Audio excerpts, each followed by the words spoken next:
Okay, we stop here because Kak M bike is thirsty.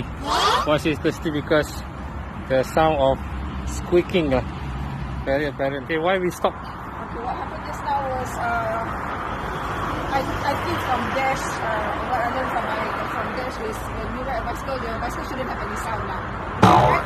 Yeah. So when I was riding just now, there is this squeaking sound. I don't know where it comes from. So we discovered that it's actually from the what? The holding stem. The holding stem, okay. So Alright. I really like to try.